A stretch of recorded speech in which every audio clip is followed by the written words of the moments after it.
I forgot we were recording these. I'm just going to talk about the story.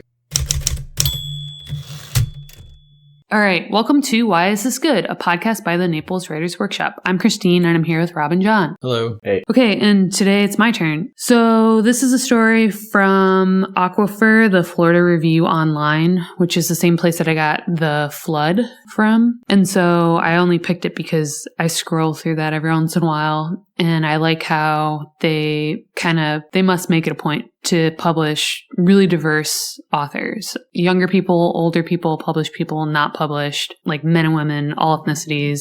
And I feel like other places I can't really find that breadth of work all the time. Like I feel like the New Yorker's like all published people.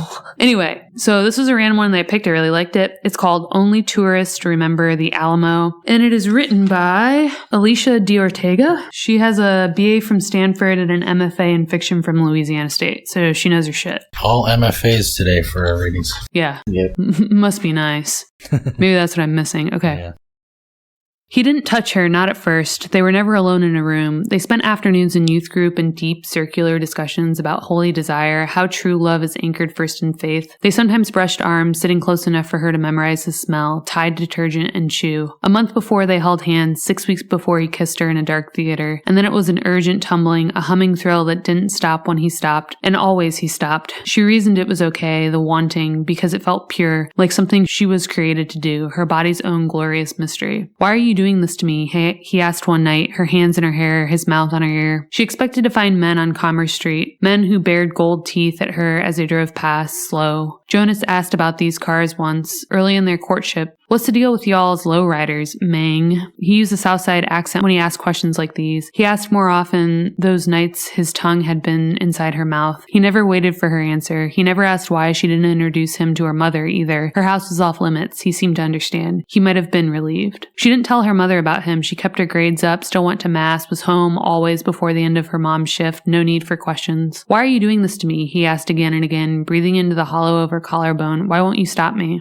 Because I don't want to, she wanted to say, because you don't want me to. Instead, she'd kiss his forehead and eyelids and pray he felt it too, the longing that followed her for hours after they touched. In mass, as she pushed the papery wafer against the back of her teeth, she'd close her eyes and meditate on the patch of hair beneath his lower lip. She'd come to crave her own faith, its private solemn ritual. At Jonas' church, everything was hands in the air, flashing lights, the devoted weeping as they sang. They'd meant to explore Mission San Jose the night he confronted her about ducks and evolution. She'd thought the majestic limestone church would please Jonas. He was a Texas history buff, could recite Davy Crockett's monologue from the John Wayne movie on request, but the grounds closed at 5 o'clock. How very Catholic, he sniped. Like the Lord operates from 9 to 5. That's not fair. Every church has operating hours. Worship me from 1 to 3, he sang. After 7, there's no heaven. His voice was thin. He couldn't get it to tremble the right way. Clever, she said. She reached for his hand, but he shoved it into his pocket. I guess it's easier to break the rules when you have a million of them, he said. If you think about it, it's like the Pope expects you to fail, like he's setting you up for it. She didn't know what to say. In the dead pause, she remembered something a Taylor or a Travis had said to Jonas after Bible study. How's that spicy mission work coming along? You still a sucker for lost causes? On Commerce Street, she has a clear view of the tower, watches its glowing glass elevator ferry diners to the revolving restaurant at the top. She's never been. Only tourists see the city from that height. They sip margaritas made from cheap mix and try to spot the Alamo, where men died for Texas, where their favorite myth was born. I had to give myself a history lesson courtesy of Wikipedia. After I picked this story, I was like, there's probably a metaphor here with the Alamo. And so I'm probably going to butcher this, but are you guys familiar with that enough to have drawn the comparison or the conclusion? Yeah, more or less. Wow. Maybe. Okay, well... I'm curious where you're going now. Yeah. Well, I read so far into it that Okay, so my takeaway from the story, jumping to the end, is going to be the idea of setting, and a very specific setting. This is a city with an actual history, right? And the writer is from San Antonio, so has all of that background. And I think that really lends to like the authentic voice, all that, which we'll get to. But when I read about the Alamo, it talked about how that battle in terms of the Texas Revolution was one that played out in our being Americans' perception of it as this awesome battle that we lost, but that spurred all these people to join the army and then to ultimately win. And in Mexico, it was just another battle that they won. And it ultimately was a downfall for them, right? Like we got Texas. So it's a site for tourists, as this title points to. But I think the metaphor would be that she's from San Antonio, but these are two parts of the border playing out, right? Like her family's probably from the other side of it, from Mexico, and she's definitely Hispanic. And this guy, I don't know what race he is necessarily, but he's not familiar with hers, right? He doesn't understand her culture, and he's kind of dipping in and like taking her innocence somehow. And it all plays out differently in her mind than it does in his mind. I felt like that was kind of the broad metaphor. And it added another layer for me because usually I don't like read into that stuff. But that's what it felt like. Anyway, that was kind of the takeaway that added something. But on its face, before I read all that, I just really liked the pace of the story. I love stories about relationships in hindsight, right? And this I felt like was made even more rich because of kind of her culture, right? So she uses all of this Spanish in there, and she'll italicize the language. And I Googled each one just so I could get it. But without that, the context is there, and it adds just a real authentic feel to all of it. You could tell that whoever wrote this lived a part of it too. You can't fake the comfort level that she had. I'll shut up, but that's why I liked it. Did you guys like it? Yeah, I did like it. I particularly like the Catholic versus whatever these two. I hoped Rob would appreciate whatever these fellows are. Right. It's fun because there's so much animosity, particularly on the boys' side, and they're so. These are people that are telling you that you should be born again, and forget what they say when they go to school, what their line is. But it just seems so kind of half-hearted once it gets put into practice. In theory, it sounds great, but then they come across people who are also Christians too, obviously, and they have such derision for them, and it's really pathetic and kind of funny. And she's kind of above it, and it makes it that much easier to root for her. And there's just kind of like this sadness where I was kind of thinking about what Christine was saying, and it's a white and it's a Hispanic thing, and Texas is right on the border. And it seems to go, I think religion is, I think Christine hit on the head. I don't think the battleground really is religion. I think it's just, I'm white, you're not. Yeah. It's just ugly, and all these base emotions they're just right at eye level. And it's kind of a nasty story how these two have this kind of just this go nowhere courtship that you just know. Obviously, you know immediately it's not going anywhere, but once you get into it, you can just see why it didn't go anywhere, and they're just kind of toying with each other. And her little joke about the crown of thorns kind of telling too with she didn't say that to him during the relationship, but to her friends. The girls. Yeah. It was as if she's saying, yeah, I can make fun of myself. Why can't they? Yeah, exactly. Well, the takeaway, like, for me from that religious part was, like you said, she's kind of above some of the petty stuff that you can get into if you're really ingrained in your religion, right? Like, your religion's right and other ones are wrong, whatever. But she felt more pure because she was at least honest about wanting, she wants to have sex with this guy. And she knows she's not really supposed to do that, but she's not going to deny that to herself. She wants to. She's not pretending she doesn't want to. And he's over here pretending like he is so pure, but he's dancing on this line, like about to take her virginity and acting like he's somehow above it for holding back. But when he even says, like, why are you doing this to me? Yeah. And I was trying to get a sense, and I don't know if I missed a clue of like the age difference, because I think there was one. He seemed older, and the promise ring also to me felt like maybe he's had sex before, but then like he's a born again, virgin or something, and now he's not going to do it anymore. And anyway, by the end, when she decides to get in the car with a stranger, it was kind of confusing, the section that I read, but if you read it in its entirety, it's told in the present, where she's deciding to go into the city, and she's talking about why she wants to go into the city. It's because she had this breakup and she wants to go see what sex is like, and she's going to do it with a stranger. And so when she finally gets in the car and decides to do it, it's sad because she knows that there's no going back, but it's kind of like, good for you. It's not going to be this great thing probably with this random dude that sounds kind of skeevy, but you wanted it and you're not going to pretend like you don't. Yeah, it's nice to see her taking control. Yeah, like maybe this guy thinks that he won because he didn't give in, but she won because she won after what she wanted with someone that was equally willing to give it to her. I don't know. That was an interesting dynamic. Yeah, his posturing when they're kind of making out is just so, you can just picture it, and it just seems so lame. Like it's so self-righteous on his part. Yeah. Give me a break, buddy. Yeah, like God sees you dry humping, okay? And he really cares. Oh, wow. These 3 episodes got dirty. Maybe the metaphor then, like, for the Alamo is, the idea that only tourists remember the Alamo. It's like, this is how you think of sex. This is how I think of it. I like that. It's the last defense at the border. Yeah, like, you guys won. Okay, fine, whatever. It's a losing battle. Yep. Yeah, I like that kind of sense of defeat throughout the story too. Not just because it's a breakup and because it's about a defeat in itself, but it just kind of, it's a fait accompli with this girl. It's just, she knows what she wants. She's gonna get it. And this guy that she likes, I'm sure he has potential, and I trust her to see that in him. So it's kind of just like, it's too bad that this guy's just kind of a self-righteous dope where, like they could have hit it off and had like a nice high school relationship and it could have been special and all of that. But instead he was too worried about just servicing whatever the self-righteousness that he's been imposed on himself or that he's been imposed upon him. She seems much more mature for her age than he is for his. Mm-hmm. I feel like if we could see into the future, he's the kind of character that you could imagine ultimately giving up this religion entirely, right? He's gone too full bore into it and it's so restricting, and he's following it too closely to the rules that eventually he's going to break it and feel like he has to leave it or whatever. And she's kind of like already figured out how to have religion and how to also have a life that for her makes sense within those rules. And I don't know, he feels doomed to fail. So in a sense, when they break up and hearing her talk about him, it's like, yeah, it's this doomed story, but also it's her story of like, this is my first relationship and this is why I got out, because it wasn't going to work with him. I don't know. It doesn't feel sad. She doesn't seem like she regrets it. Mm-mm. Or misses it. At the beginning of the story, she says she doesn't know why she gets into the car, right? And then at the end, when she gets in the car, kind of have a good sense of why she got in the car. Oh, yeah. So, I was going to connect that with what you said, and I forgot. Oh. Think about it for a second. We can edit this out, John. We can edit out this very long gap. Oh, it's gone. Blank. It's completely gone. John, thank you for coming.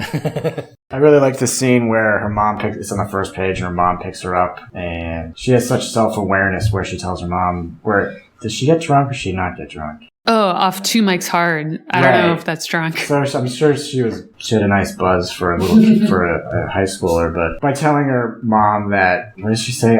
Oh yeah. She has a great line that she says. It's on the first page.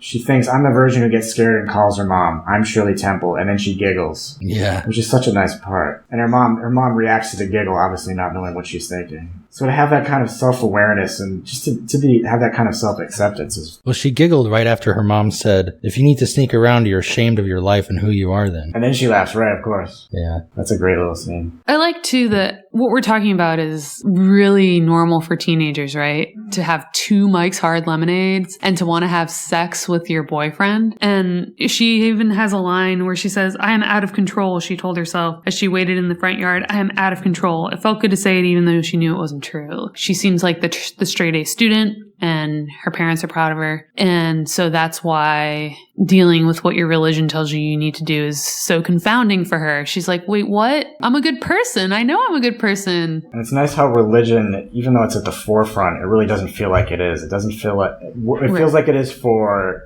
The boyfriend's name is Jonas. Right. It feels like it is for Jonas. Like he's just carrying it around like it's a shirt or a tie that he's wearing. Whereas with her, it's just kind of like, yeah, this is my culture. It sort of defines me, but I know myself well enough to not let it if I don't want it to. And of course, he's the perfect example of what happens when it goes wrong. Yeah. Well, he almost felt like a predator in this story. Yeah, he did. He was weird. He chose her, and there's that scene where he's like, I don't usually ask out recruits. It's like, oh, all right. Right. No, he gave me the creeps, and he seems harmless, but that almost makes you more creep. It's like, I know you're not going to hurt me, but what the hell are you up to? Yeah, like what do you actually want if you're not allowed to have sex? Yeah. You mentioned the age thing before, and it's not clear, but I kept having to convince myself that he's a teenager because it isn't clear. Like, no, he must still be a teenager. He must be a teenager. He's not like 25, is he? He can't be. I'd say 20 at the oldest, maybe. Yeah. Yeah, I think an adult, it would have been a lot more, this would have been like a cynical predator story. Yeah, it's a good point. Well, I guess my takeaway would be, unless there's something else you guys wanted to say, but I thought this was short and sweet and just really good. My takeaway is like what I said at the beginning, kind of focusing on setting and making it not just a place. Like, so for my novel, it's in Florida, right? My never to be written novel is based in Florida, but I made up a county. And I remember someone saying, well, that doesn't sound like a Florida county. I'm like, I remember when that was said. I was like, well, because it's not. And then everyone kind of made the point like, well, why don't you actually make it a place? And whatever my argument was, it doesn't matter. But I think it's really neat when you do make a place the actual place. And it doesn't have to be a prominent feature. But here, like I said, it adds that layer, because if there wasn't the Alamo, maybe there'd be something else or maybe nothing at all. But there's also other ways that this setting kind of plays in, right? Like we talked about, this is like a white dude and a Hispanic girl. And where else can they interact other than the border, right? Like in this way. And in a city with that history adds that complexity. And then she even has the details about this tower with the restaurant on top, which I had to Google, but this is in San Antonio and they're proud of it. And she talks about like the grackles, like so the birds, but she doesn't just say like blackbirds, like they probably call them that. And I would say there's probably a fine line between this and maybe Lauren Groff's story that we read, where the setting was almost a character in that it was a threat somehow, right? Wild, rural Florida. But here, it just adds something. It feels so much more real. Yeah, I think we talked about it a little bit with the Lauren Groff story and maybe another one, but making it a real place, I think, is important if that real place is important for the story. Yeah. Like for your story, because it's built so much around the terrain, I feel like sure. It makes sense for it to be the real place. And this one, the metaphor works and all that stuff, that helps it, and everything we talked about. But yeah, you can get away with having your story in a blank room if it's interior, whereas having the setting affect the story is really strong too. Yeah, when you said, I don't know, for some reason I was thinking of like Greg Stanley, rest in peace. One of our former members, everything was set in this Midwest town, which you realized was Greg Stanley's hometown, and it was always cold. And so the setting didn't necessarily matter in terms of the plot, but the sense that it was always cold and they were always like seeing their breath and they always had their hands jammed in their pockets and their coats on, like that added something that I'm talking about at this level. Yes. Yeah, because that affects how the characters engage with one another. Yeah. Because, being you can fill cold, in blanks too. Yeah. Yeah, right. Being cold, like physically what they're doing. And then like for this, I was like, oh, she's probably wearing shorts. Just simple stuff. Oh, yeah. Yeah. Or a skirt, apparently. Yeah. What are your takeaways? I like how she moves pretty freely between scenes. It's not meandering, there's an order to it, but you can kind of zip in and out of different like little scenes and scenelets and establish everything really quickly and then move on to the next part, move on back to downtown or back to Mission San Jose, back to when she's getting in the car at the end. And it kind of builds like it feels really speedy and airy at the same time. And I think sometimes with my own writing, it's just like, all right, I'm still in the same place. I gotta get the hell out of here. I'm getting bored. How do we move this story along? And so this kind of just moves really freely, and I like that. So I'd like to apply that for sure. Well, Rob's been skipping our workshop, but we recently talked about a story because people wanted to like see a prompt, and the story I picked was called "It Will Look Like a Sunset," and it was a real account of this woman talking about the end of her relationship with a man that was abusive, and she switched back from telling snippets of when he was really good to her in the past, and then this current or the most recent encounter where he beat her and the police came, and she shifted really seamlessly between these scenes and places and time. And the takeaway was that if you write that way and you intersperse it with like, this is happening now and this happened then, it's really freeing as a writer. Like you said, otherwise you feel like you're stuck or you're on page 7 and you haven't like hit return yet maybe. And yeah, you don't know where to go next or if you're allowed to finish. And what people found with that prompt was that, yeah, you can stop now because you got to go to this other place. And it's really easy to picture then scenes and to like picture them completely and to write out of order. And it's a really freeing kind of concept. I felt like that's what she was doing, right? She's telling us how she's getting into the car with this dude, but she's telling us why by describing the relationship over the past. However. Yeah, and we talked about essay versus story in a couple of different episodes. This is like an essay would say, here's why, this is my argument for getting in that story, whereas a story is like, let me dramatize the events that led to where I am. And this is a story. Mm-hmm.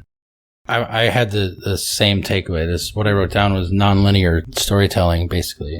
But what I think is fascinating by this particular one is I almost think of it as a bubble because it starts and ends with the exact same event. She's getting into a car. And then the whole thing in the middle is everything that led to that. And it's nonlinear. It's not merely flashback. It's not merely, okay, I'm getting in this car. Let me tell you how I got here. 3 weeks ago, blah, blah, blah. It's not like that style. Because even in the first paragraph, she jumps twice. So she says she doesn't know why she gets in the car, but she knows why she's alone. That's one sentence. That's the present. Jonas broke up with her in an email. He'd switched the font to Lucida handwriting. And then she'd seen it coming. They'd argued about evolution at the foot of the Tower of the Americas. So as she's explaining, she's jumping back, and then she's jumping back again. And it continues in that way throughout. It's like, these are the different things that lead up to this.